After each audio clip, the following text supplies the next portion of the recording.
Bienvenido y quiero felicitarte por apartar este espacio para profundizar en la palabra de Dios. Ahora vas a escuchar un mensaje de la Iglesia Bautista Highview en español en Louisville, Kentucky, en Estados Unidos. Nosotros existimos para llevar a todas las personas a conocer y seguir a Jesús. Deseamos ser una iglesia bíblica, una iglesia cristocéntrica, centrada en el Evangelio, que tiene una predicación expositiva. ¿Qué es una predicación expositiva? Es aquella predicación que se enfoca en el texto bíblico, busca interpretarlo bien y aplicarlo legítimamente a la vida de las personas. Ahora, yo quiero invitarte a que no solo escuches la predicación expositiva, sino que tú seas un oyente expositivo, que seas un oyente que abre su Biblia, que busca en el texto, que trata de entender la Escritura y aplicarla a tu vida. Oramos que Dios bendiga su palabra y que tú puedas conocer más a Cristo.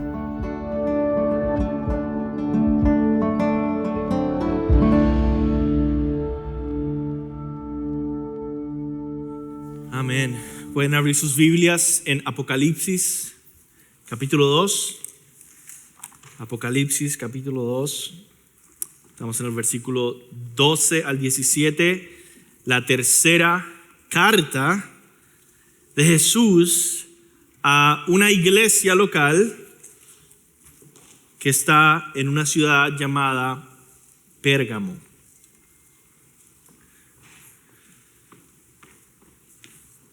¿Acaso no les sorprende en esta serie que cada semana estamos estudiando las palabras de Jesús?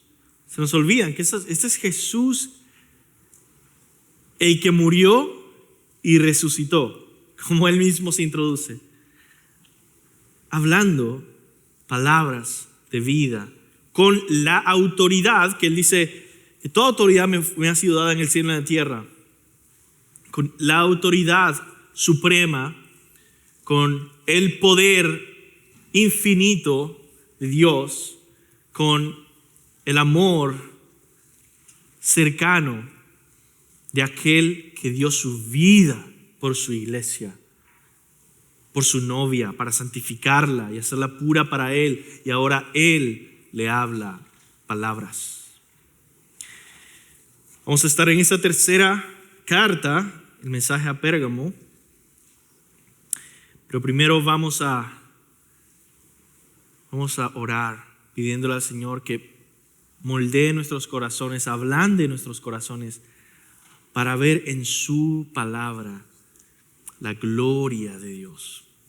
Señor, te pido, Dios, que obres en nuestros corazones, que nos des gracia sobre gracia, que ilumines nuestras mentes para entender tu palabra, que ablandes nuestros corazones para sentir el peso de tu mensaje, que habilites nuestra voluntad, Señor, para caminar en obediencia. Que tú nos sostengas según tu plan, de acuerdo a tu voluntad, proveyendo la gracia que necesitamos en cada momento. Despiértanos, Señor, y haznos amar esta palabra. En el nombre de Jesús, amén. Esta carta comienza Jesús diciéndole al apóstol Juan: escribe al ángel de la iglesia en Pérgamo. Vimos que el ángel es el pastor, el mensajero. La palabra ángel significa mensajero. Escríbele esta carta al mensajero de la iglesia de Pérgamo, diciendo esto: mira, el que tiene la espada aguda de dos filos dice esto. Imagínate que a ti te están escribiendo una carta y lo primero que dice es: saludos. Te escribe el que tiene en su mano la espada aguda, filosa, de dos filos. ¿Cuál sería tu reacción? Probablemente hay algo que temer. Esta es una introducción aterradora, porque no solamente es alguien escribiéndote esa carta, es Dios. Dios encarnado, que tiene toda autoridad sobre el cielo y la tierra, sobre todas las cosas que suceden, te está escribiendo una carta y se presenta como aquel que tiene la espada aguda de 2 filos.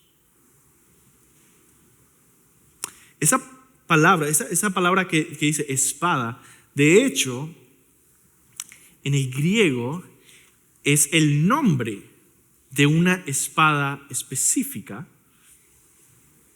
que se sigue construyendo hasta el día de hoy, por cierto. Estaba viendo hay un show, al parecer, creo que en History Channel, de personas que construyen espadas y hacen este concurso para ver quién hace las mejores espadas. Y les dicen, tienes que hacer tal tipo de espada, tienes que hacer tal tipo de espada. Bueno, este es un tipo de espada que tiene más o menos un doblaje así y tiene filo por los 2 lados. Y es altamente peligrosa. Está hecha para matar, asesinar. Un filo puntiagudo, de hecho, en el que puedes atravesar fácilmente lo que sea. Y Jesús se introduce a sí mismo como este Dios con toda autoridad, peligroso, temible, en un sentido aterrador. Y comienza diciendo, yo conozco tus obras y dónde moras, donde está el trono de Satanás. Pero retienes mi nombre y no has negado mi fe. Ni aun en los días en que Antipas, mi testigo fiel, mi mensajero fiel, fue muerto entre vosotros, donde mora Satanás. Vamos a pausar en ese versículo un momento, versículo 13. Jesús le está diciendo, ok, déjame decirte y reconocer, has sido fiel en la casa de Satanás, en Pérgamo, que era una ciudad, por cierto, además de Roma, era como la segunda ciudad más importante para los romanos. Había un culto a las deidades romanos, al mismo César, era la ciudad principal donde se adoraba al César. Había una fuerte inversión política ahí en esta ciudad, en Pérgamo. Y había toda clase de templos para dioses diferentes. El dios de la sabiduría, entonces ibas para allá a hacer sacrificios. Dios de la salud. De hecho, este dios de la salud, personificado como una serpiente, es el que se usa hasta el día de hoy en la medicina, que tiene una serpiente alrededor de un bastón. Habían diversos dioses, idolatría por todos lados y también poder político de autoridad romana ahí. Y estos cristianos al comienzo habían llegado, probablemente muchos de ellos judíos que se habían convertido, probablemente en la iglesia de Jerusalén, quizá hubieron personas que se convirtieron en la celebración de Pentecostés y regresaron. Y ahora ellos estaban diciendo, ¿sabes qué? Yo no sigo al Dios de la sabiduría, yo no sigo al Dios de la salud, yo no sigo a la autoridad suprema y el poder protector del César, porque Cristo es mi sabiduría, Cristo es mi salud, Cristo es mi Señor. Y esto se había vuelto un problema. Y estaban matando cristianos porque se rehusaban a adorar otros ídolos. Esos lugares llenos de idolatría, llena de persecución, llena de pecado. Era un lugar, de hecho, famoso por el pecado. Pérgamo también, un dato curioso, es de donde viene el pergamino, donde se inventó el pergamino, papeles antiguos. Jesús, en un resumen, está diciendo: tú has sido fiel hasta ahora en la casa de Satanás. Pero lo que sigue es duro. Es una reprensión. Casi toda la carta es una reprensión. ¿Cómo se conecta este versículo 13 con lo siguiente que vamos a leer? Yo creo que es que él está diciendo, bueno, reconozco que has sido fiel. De hecho, menciona momentos históricos en que fuiste fiel en el pasado. Como cuando murió mi testigo fiel Antipas. Pero no puedes vivir aferrado a una fidelidad pasada. Deben caminar en fidelidad renovada hoy mismo. ¿Y a cuántos de nosotros nos pasa eso, no? Yo vengo de una familia de predicadores. Yo recuerdo, yo servía al Señor en la selva. Yo recuerdo, yo di todas mis posesiones. Qué bueno, fuiste fiel, pero no podemos vivir de una fidelidad pasada. El Señor demanda una fidelidad viva, presente, continua, de hoy. Y Él continúa entonces a confrontar cuál es el presente. Dice versículo 14: pero tengo unas pocas cosas contra ti, que tienes ahí a los que retienen la doctrina de Balaam, que enseñaba a Balac a poner tropiezo ante los hijos de Israel, a comer cosas sacrificadas a los ídolos y a cometer fornicación. Y también tienes a los que retienen la doctrina de los nicolaitas, la que yo aborrezco. Por tanto, arrepiéntete. Pues si no, vendré pronto a ti, pelearé contra ellos con la espada de mi boca. El que tiene oído, oiga lo que el Espíritu dice a las iglesias. Al que venciere daré a comer el maná escondido. Y le daré una piedrecita blanca, y en la piedrecita escrito un nombre nuevo, el cual ninguno conoce, sino aquel que lo recibe. Jesucristo le llama el arrepentimiento a esta iglesia en Pérgamo. ¿Por qué? ¿Qué está haciendo?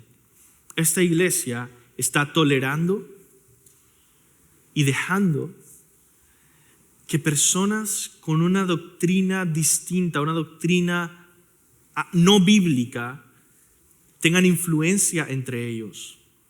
Menciona a los que tienen la doctrina de Balaam y los nicolaitas. Y la verdad, muchos estudiosos se han preguntado qué exactamente enseñaba esta gente. Y para ser sincero, no sabemos. Pero sabemos que estaba conectado con el permiso a una vida de inmoralidad. El permiso a una vida de idolatría. El permitir vivir en pecado. Hoy en día, si no se enseña explícitamente eso, por ejemplo, yo recuerdo una secta muy famosa, muy popular, por lo visto en todo el mundo, muchas naciones, que se llamaba Creciendo en Gracia, creo que era que se llamaba. Espero que ya no exista, pero yo no sé. El fundador decía que era Pablo encarnado, ya después dijo que era Jesucristo encarnado y hacía toda clase de cosas, pero era famoso este fundador, que es del presente, por cierto, no es alguien del pasado, es de ahorita. Era famoso por salir en la televisión con muchas mujeres con mucho alcohol, fumando, diciendo, o sea, ¿cómo puedes tú ser el fundador de esta secta y al mismo tiempo dar públicamente ese estilo de vida? Y era por esto. La doctrina que él enseñaba decía lo siguiente: Jesucristo ha destruido el pecado. Por lo tanto, no existe el pecado.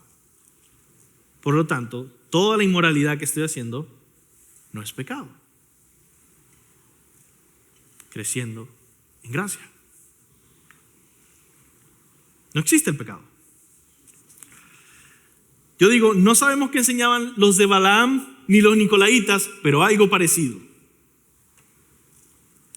Un tipo de doctrina, un tipo de, como quien dice, maniobra racional para permitir y tolerar la inmoralidad y la idolatría entre los cristianos. Y Jesús dice que tengo estas cosas contra ti, que tú toleras, que tú retienes ahí a los que enseñan estas cosas. Y dice, arrepiéntete, versículo 16, pues si no, vendré pronto a ti. Y no está hablando de la segunda venida, está hablando de que voy a hacer algo, voy a intervenir si no te arrepientes. Por lo tanto, esta carta de por sí trae temor a la iglesia que la lee. Trae un despertar de decir, ¿qué estás haciendo? Arrepiéntete del camino al que estás llevando.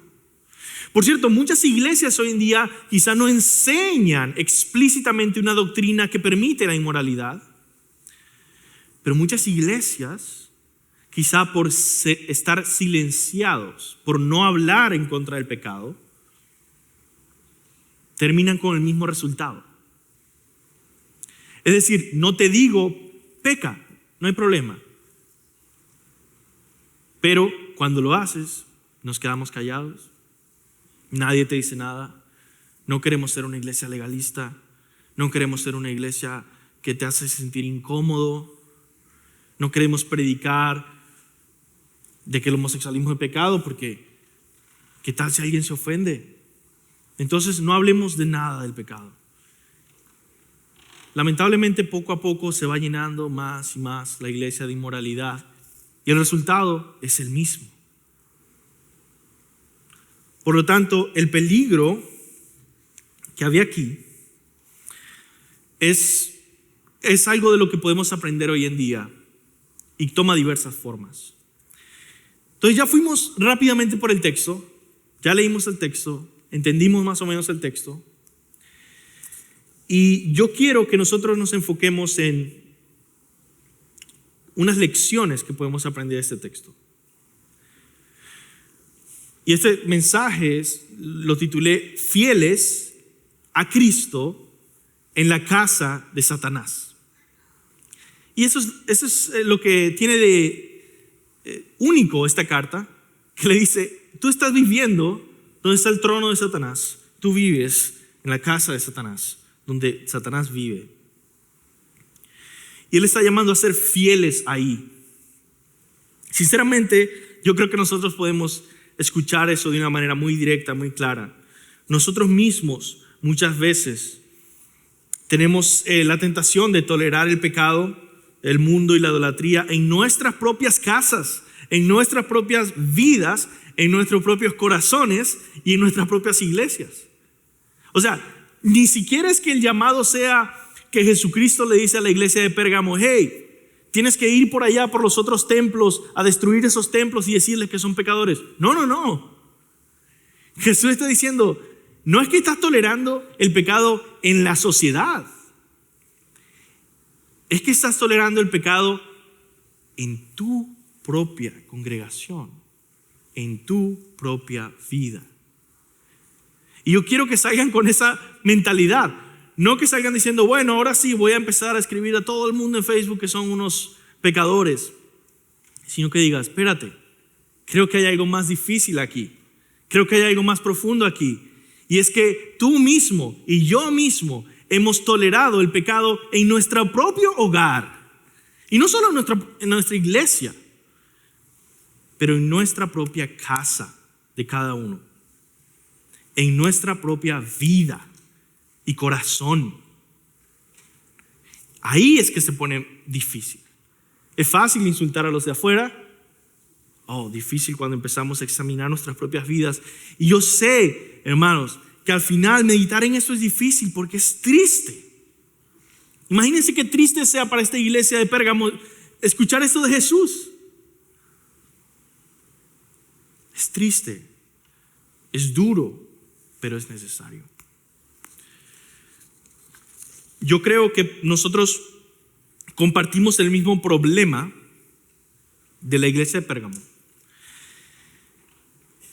El problema no era que la iglesia vivía en la ciudad de Pérgamo, que la iglesia estaba viviendo en la casa de Satanás, no en la ciudad de Satanás. El problema es que la iglesia había dejado que la mundanalidad de Pérgamo viviera dentro de su iglesia, dentro de sus corazones. ¿Acaso ese no es un problema contemporáneo que podemos ver? Ahora, la pregunta es, ¿cuál es la solución? ¿Ya? Porque nosotros no solo compartimos este problema con ellos, pero Jesús, al hablarle, al escribirle, le está dando una solución. Le está presentando una solución, una medicina a su enfermedad. Por lo tanto, nuestra pregunta también es, ¿cuál es la solución que Jesús le da? ¿Y será que esa es la misma solución que sirve para nuestro problema contemporáneo? Para nuestro propio desafío. ¿Será que esa solución me ayuda a vivir fieles a Cristo en la casa de Satanás?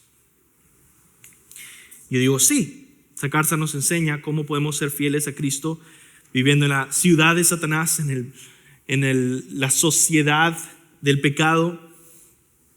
Cómo mantenernos fieles en un mundo lleno de tentaciones. Entonces, después yo habré estudiado esto profundamente, esta carta, yo veo tres lecciones prácticas que pueden guiarnos y guiarte a ti individualmente también a vivir fieles hasta el fin para Cristo en este país que le puedes llamar la casa de Satanás o puedes llamarle lo que quieras, pero es un país lleno de tentaciones, lleno de pecado, lleno de inmoralidad. Este mundo completo está lleno de desvíos. ¿Cómo mantenernos fiel en la casa de Satanás? 3 lecciones. Teme, arrepiéntete y ama. Son 3 palabras. Teme, de temer, de tener temor de Dios. Arrepiéntete de tus pecados y ama a Cristo. Si yo pudiera resumirlo en una sola frase, el mensaje de hoy lo diría así: para mantenernos fieles a Cristo en la casa de Satanás, en un mundo seductor lleno de tentaciones, debemos temer a Dios, arrepentirnos de nuestros pecados y amar a Cristo cada día más. Y esa última parte, cada día más, es una de las cosas más importantes. Que tu temor a Dios crezca cada día más. Que tu arrepentimiento, o como voy a explicar más adelante, tu abandono del pecado, crezca cada día más. Y que tu amor por Cristo crezca cada día más. Ese es el mensaje de hoy, son las lecciones de hoy. Y está basada en nuestro texto, así que vamos a comenzar con el primero. Creo que el primero va a ser un poquito el más profundo, el más largo, pero los 3 son importantes. Temor a Dios. Teme. Y puedo resumir esta lección de este punto en la siguiente frase. Recobra una visión enaltecida y majestuosa de Dios que te ayude a fortalecer tu temor a Dios y a debilitar tu atracción hacia el mundo. Yo trato de resumir esto porque voy a decir muchas cosas. Todo lo que voy a decir básicamente es una explicación de cada elemento que haya en esa frase. Vamos a comenzar por lo primero. ¿Qué significa temer a Dios?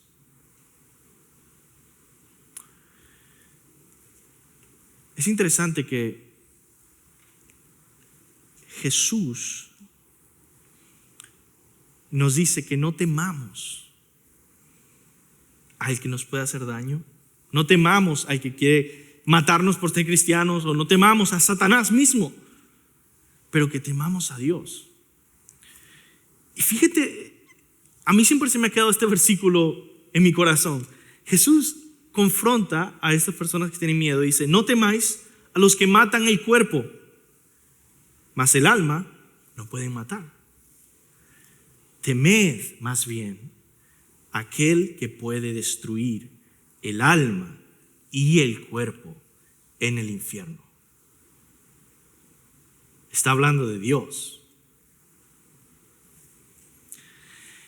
Y es interesante que esta imagen de este Dios digno de ser temido aparece en el versículo 12, en la introducción de Jesús, que se escribe al ángel de la iglesia de Pérgamo: el que tiene la espada aguda de dos filos dice esto. Es decir, si hemos de mantenernos fieles a Cristo en la casa de Satanás, debemos aprender a temer a Dios más que Satanás, a temer a Dios más que a nuestro jefe en el trabajo, a temer a Dios más que a una persona que está tratando de demandarnos, quitarnos nuestra casa, nuestro trabajo, hacernos daño físico. Temer a Dios mucho más que cualquier enemigo que tengamos. ¿Qué es ese temor? Bueno, yo creo que la primera parte de esa frase lo resume. Temer a Dios bíblicamente no es tenerle miedo y estar aterrorizado de Dios. Temer a Dios bíblicamente, el temor de Dios, que es el principio de la sabiduría, consiste en una visión enaltecida y majestuosa de Dios. Es decir, es reverencia a Dios, respeto a Dios, que va más allá de cualquier otra cosa en este mundo y en la creación entera. Ahora, un escritor que yo he citado aquí muchas veces, Juan Bunyan, escribió todo un libro sobre el temor a Dios. Dice: fíjate, hay dos temores en la Biblia: un temor prohibido y un temor elogiado. Otro escritor, William Gouch, dice, un antiguo puritano escritor, define estos dos tipos de temores. Y yo creo que esto es muy importante si tú quieres vivir toda una vida creciendo cada día en el temor a Dios. Distinguir entre el temor prohibido y el temor elogiado. El temor de hijo y el temor de esclavo. El temor piadoso o el temor de hijo, dice William Gouch, surge de la fe en la misericordia y la bondad de Dios. Cuando el alma siente un dulce sabor de la bondad de Dios y descubre que en el favor de Dios, en su favor, solo consiste toda la felicidad, se siente invadida por temor y reverencia. Porque ve a Dios como un Padre infinitamente glorioso e incomprensible, lleno de bondad, honor y gloria. Ese es el temor elogiado, ese es el temor santo, piadoso, el principio de la sabiduría. El segundo, el temor pecaminoso, el temor impío, el temor de esclavo, surge de la timidez e incredulidad. Entonces, recuerda esas dos frases. Y cuando tú sientas temor de alguna forma ante Dios, piensa, ¿de dónde surge esto? ¿Ese es un temor santo o un temor pecaminoso? ¿Viene de timidez ante Dios, incredulidad? Porque cuando el corazón del hombre duda de la misericordia de Dios y no espera nada más que la venganza de parte de Dios, el solo pensamiento de Dios lo aterra, o más bien lo espanta, porque ve a Dios como su verdugo. ¿Saben qué es la palabra verdugo? ¿Verdad? Aquel que está encargado de llevar a cabo la pena de muerte, matarte legalmente. Entonces los dos temores son ilustrados quizá en Éxodo, cuando el Señor está librando a su pueblo y la palabra dice que los soldados del faraón temieron, pero ese es un temor de esclavo. Es decir, le tuvieron miedo a Dios. Temor de esclavo. Pero cuando el pueblo fue librado, el Señor le llama a crecer en el temor de Dios. ¿Qué significa eso? Un temor de hijo. Ellos le adoran. Ahora, yo escribí esta lista de comparaciones que tú puedas identificarte y examinar tu vida. ¿Hay temor de Dios de hijo? ¿O hay temor o tienes miedo como un esclavo? Voy a leer esto. El temor de Dios como hijo es dulce y santo. El temor de Dios como esclavo es amargo y pecaminoso y está prohibido. Está prohibido temer a Dios porque dudas de su misericordia. El temor del hijo quebranta el corazón porque es abrumado al contemplar la bondad de Dios, la bondadosa naturaleza del infinito Dios. El temor de esclavo endurece el corazón y lo paraliza al contemplar a Dios como un implacable verdugo. El temor de hijo te ayuda a crecer en reverencia y adoración a Dios. El temor de esclavo te hace crecer en miedo al castigo de Dios y por lo tanto te lleva al resentimiento contra Dios. El temor de hijo nos hace acercarnos a Dios en una humildad renovada.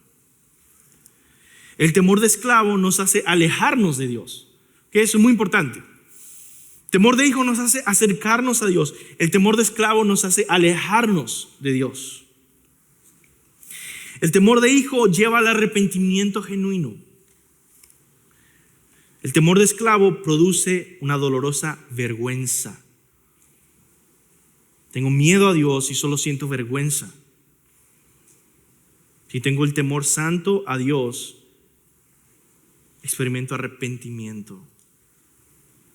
El temor de hijo se vive en una íntima y cercana relación con Dios, buscando agradarle en todo y no deshonrarle. El temor de esclavo se vive en una profunda lejanía de Dios, como huérfanos solitarios. El temor de hijo se encuentra paz en los brazos amorosos de Dios. El temor de esclavo encuentra paz en desear que Dios se aleje de ti y te deje vivir tranquilo, lejos de Él. Tengo miedo de Dios y mi paz sería que Él se vaya y me deje tranquilo. O tengo temor de Dios y mi paz es que Él se acerque y me abrace con sus brazos amorosos. El temor de hijo tiembla ante Dios y le adora en reverencia. El temor de esclavo huye de Dios, se esconde de Dios y anhela no ser encontrado. Por último, El temor de hijo reacciona como Moisés reaccionó ante la majestad de Dios. Fíjate lo que dice Éxodo 33, 15 al 19. Este es el temor de hijo. Éxodo 33, 15 al 19. Y Moisés respondió: si tu presencia no ha de ir conmigo, no nos saques de aquí. ¿Y en qué conocerá aquí que he hallado gracia en tus ojos, yo y tu pueblo, sino en que tú andes con nosotros y que yo y tu pueblo seamos apartados de todos los pueblos de esta faz sobre la tierra? Y dijo Jehová a Moisés: también haré esto que has dicho, por cuanto has hallado gracia en mis ojos y te he conocido por tu nombre. Él entonces dijo: te ruego. Esta es la respuesta de Moisés ante Dios. En su temor a Dios dice: te ruego que me muestres tu gloria. No está tratando de huir de Dios o que se vaya. Más bien, si tú no estás con nosotros, no queremos ir a ningún lado. Y además, te pido que me muestres tu gloria, que haya una cercanía aún más grande. Y respondió: yo haré pasar todo mi bien delante de tu rostro y proclamaré el nombre de Jehová delante de ti, y tendré misericordia del que tendré misericordia y seré clemente para el con el que seré clemente. El temor de hijo quiere más de Dios.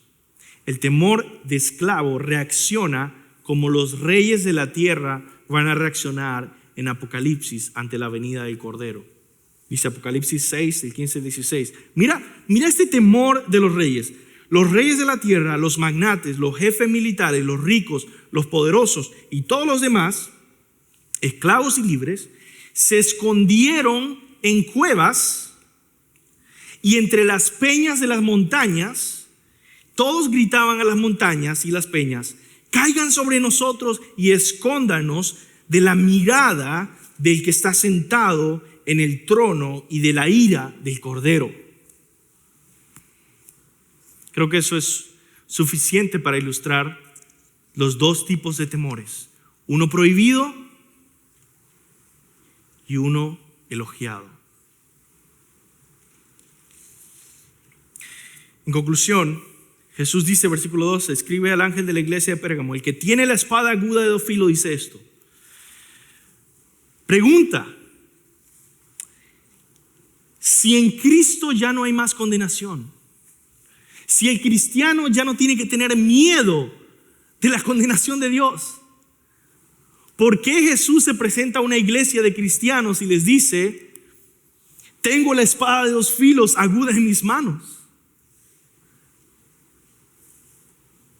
Esas palabras, la respuesta es esta: estas palabras no tienen el propósito de condenar al cristiano. Romanos 8:1 dice: ahora pues no hay más condenación para los que están en Cristo Jesús. ¿Ok? Esta es la respuesta. Las palabras de Jesús en el versículo 12 no tienen el propósito de condenar al cristiano, sino de ayudarle a recobrar una visión enaltecida y majestuosa de Dios, que le ayude a recobrar su temor de Dios y de esa manera debilite su deseo del mundo. Eso es básicamente lo que tenemos en esa frase. Porque cuando tú ya no temes a Dios y vives como si Dios no existiera o Dios no te pudiera hacer nada, tu atracción al mundo crece. Tu tolerancia del pecado crece. Y Jesús quiere recobrar cada día más el temor de Dios en ti. ¿Cómo puedes tú cultivar esta semana el temor de Dios en tu vida? Bueno, hermanos, no es un secreto. No es algo muy profundo. Son las cosas más básicas, las primeras obras. Y tú las conoces. Ahora debes ponerlas en práctica. ¿Qué debes hacer para cultivar el temor de Dios? Aliméntate de la palabra de Dios. ¿De dónde crees que salió este mensaje, todo lo que he hablado? De la palabra de Dios. Tú también puedes hacer eso. cada día alimentarte de la palabra de Dios, orar, ayunar. Yo les pido, vengan el sábado en la mañana. Aunque usted diga, es que yo no puedo ayunar, no importa. Lo que más hacemos aquí es orar, cantarle al Señor, leer su palabra, llenarnos de Cristo por 4 horas seguidas. No dejes pasar esa oportunidad de llenarte de Dios. Tú sabes las cosas que debes hacer. Ahora hazlas. Lee la palabra, ora, ayuna, cultiva tu comunión con el pueblo de Dios. No menosprecies la iglesia ni la reunión de la iglesia. ¿Cómo puedes saber si estás creciendo en el temor de Dios? De esta manera, vive cuidadosamente. Si comienzas a notar que estás creciendo en vivir cuidadosamente para buscar siempre agradar a Dios y evitar hacer algo que le ofenda o lo deshonre, entonces estás creciendo en el temor de Dios. Porque vives cuidadosamente, porque Dios está cercano. Dios está presente. Cuando para ti Dios está lejano, tú dices, no importa. Dios no me ve, Dios no está aquí. Yo puedo dejar un poco más del mundo entrar en mi vida. Muy bien, hermanos, eso era lo más importante que tenía que decir hoy. El temor de Dios, porque de ahí surge todo lo demás. Lo segundo que vamos a ver, arrepiéntete. Versículo 13 al 16, casi toda la carta. Arrepiéntete. Y yo puedo resumir la lección de este punto, el segundo punto, en esta frase: despierta a la realidad espiritual que te rodea, abandona el pecado, vive para Cristo de forma decisiva cada día. ¿Okay? El versículo 13 comienza diciendo: yo conozco tus obras y dónde moras, donde está el trono de Satanás. Yo creo que lo primero que nosotros tenemos que hacer para arrepentirnos, para crecer en el temor de Dios, para mantenernos fieles a Cristo en la casa de Satanás, es despertar a la realidad espiritual y recordar: Satanás está contra nosotros.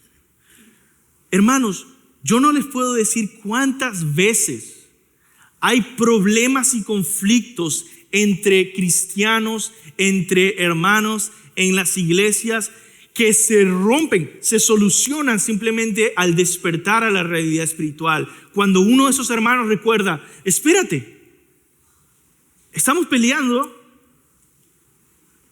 estamos dividiéndonos.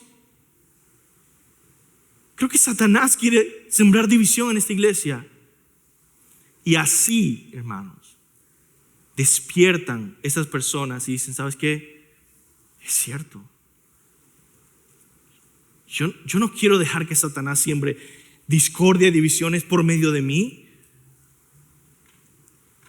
¿Qué sucede? ¿Por qué van a dirigirse al arrepentimiento y a solucionar el problema? Porque estaban ciegos por un momento y creían que esto era acerca de ti o acerca de mí. Pero Efesios 6:12 dice: no tenemos lucha contra sangre ni carne, sino contra principados, contra potestades, contra los gobernantes de las tinieblas de este siglo, contra huestes espirituales de maldad en las regiones celestes. Nuestra lucha es espiritual.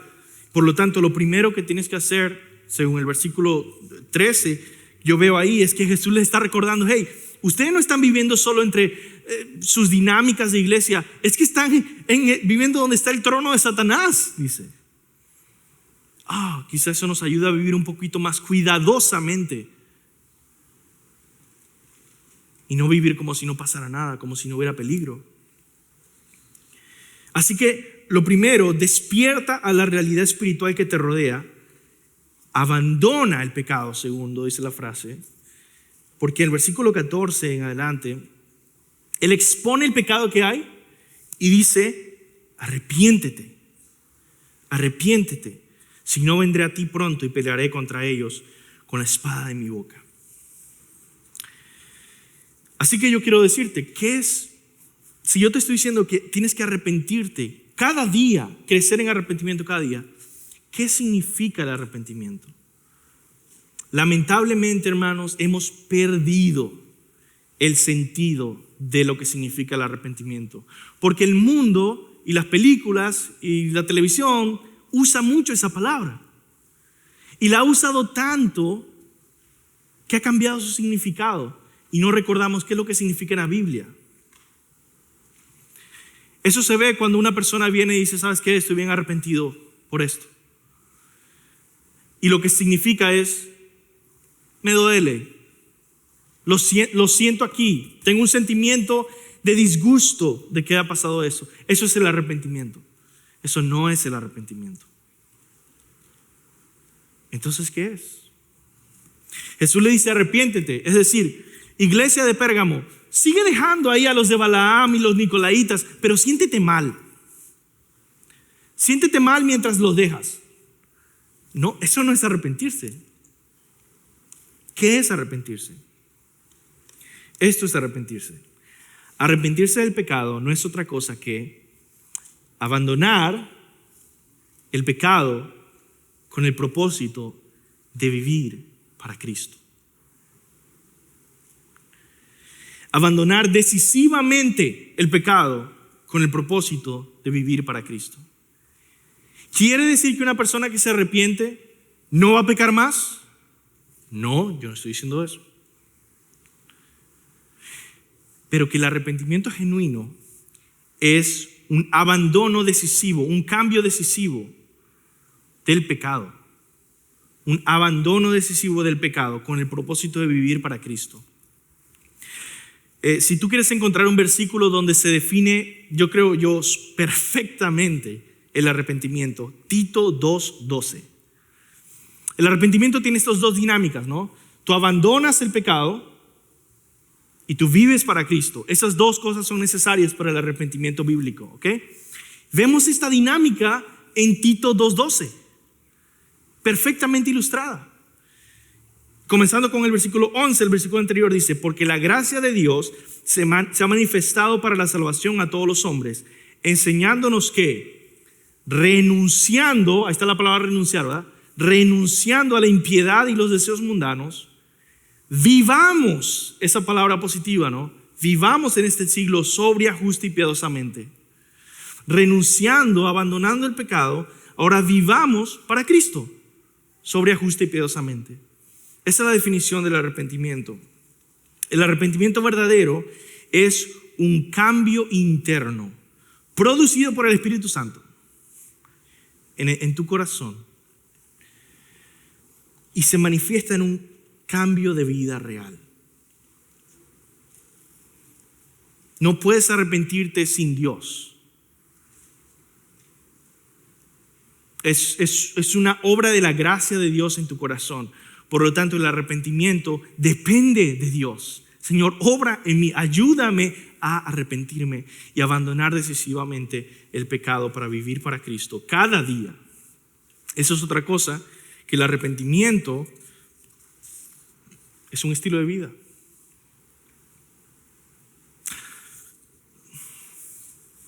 Mejor lo dejo ahí. ¿Cuál es el pecado que nosotros debemos arrepentirnos? Que está aquí en esta carta. El amor al mundo. El amor al mundo. Dice 1 Juan 2:15, no améis al mundo ni a las cosas de este mundo. Si alguno ama al mundo, el amor del Padre no está en él. ¿Qué debes hacer tú?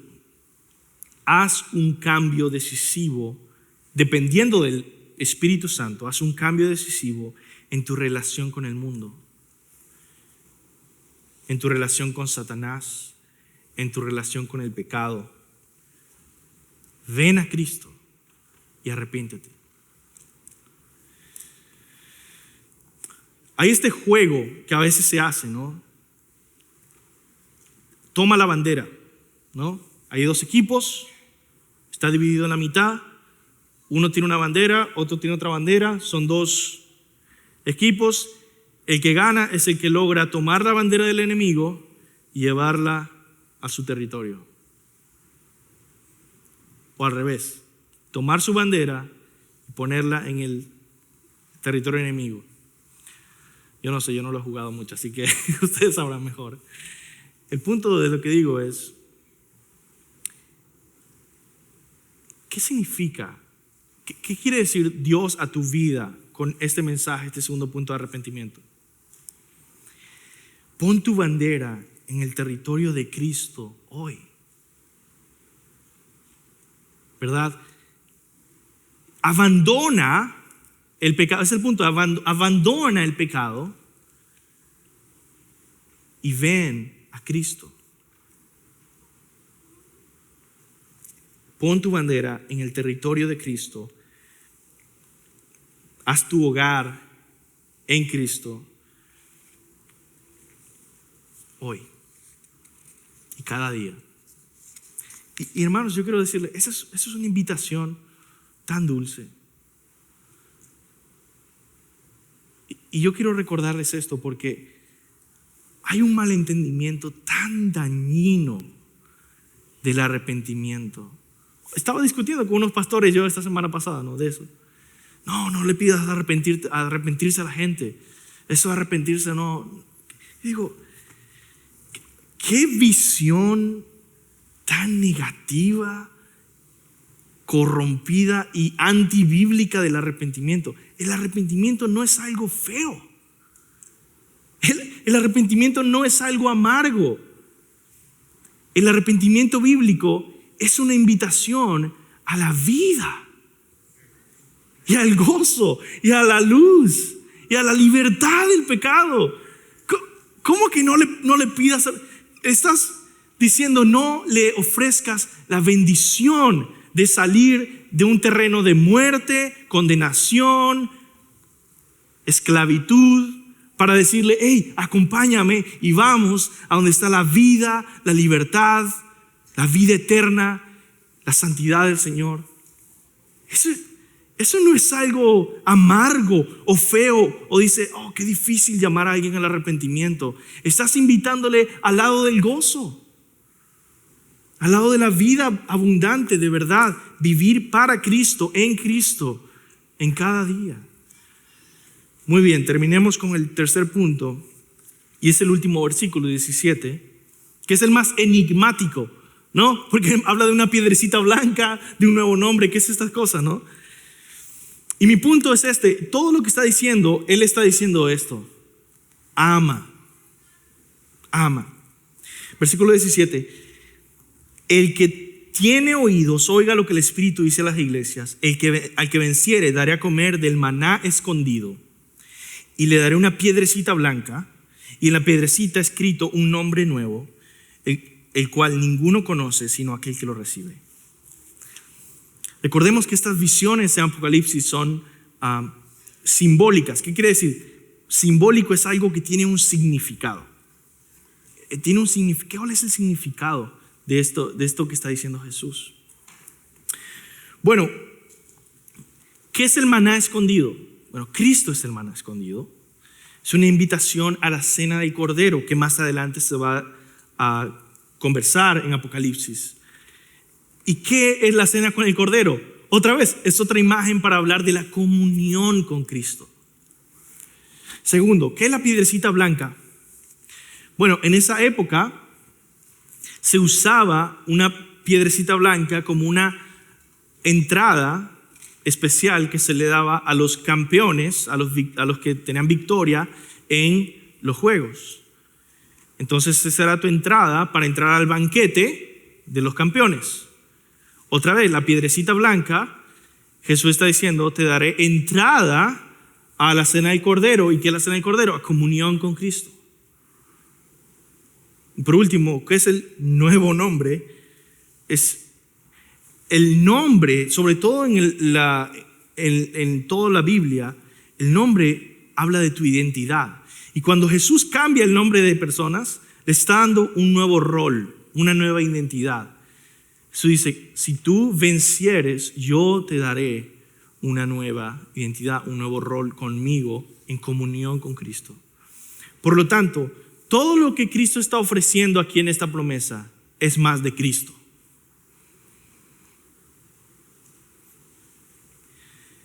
Si tú te arrepintieres,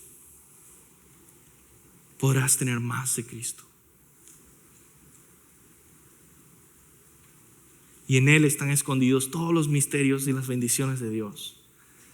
En Cristo tenemos todo y más allá de lo que necesitamos. Por eso este último punto yo quiero resumirle con esta frase: aprende a encontrar en Cristo cada día la satisfacción suprema de todas tus necesidades.